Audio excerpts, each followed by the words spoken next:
A new round of Syria talks. The power brokers Russia, Iran and Turkey brought the warring parties, their allies, yet again to the Kazakh capital, Astana. The United Nations was also invited.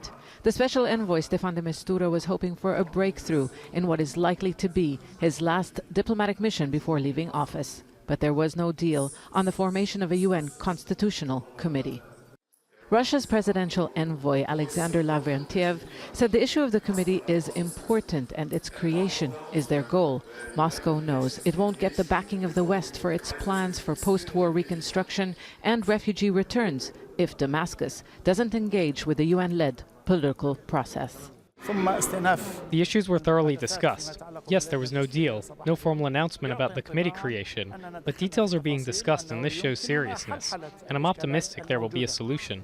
De Mistura said this meeting was another missed opportunity to accelerate the establishment of what he called a credible, balanced and inclusive Syria-owned, Syrian-led, UN-facilitated constitutional committee.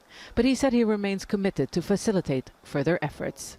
The target date to set up the committee is by the end of the year. That is what France and Germany requested during the last meeting on Syria in Istanbul in October.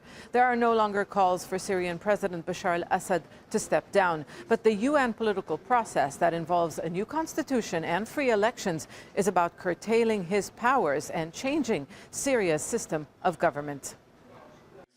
That is why Damascus is resisting the UN Committee's work and mandate. It doesn't want a new charter. We produce something constructive and important at the level of Astana process, while in more than 4 years and a half of a Geneva process, for instance, we have not produced anything.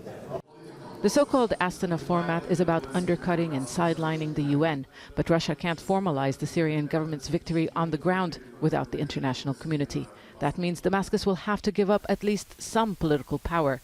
For now, however, it is showing no intention of doing so. Zeina, Khode, Jazeera, Astana.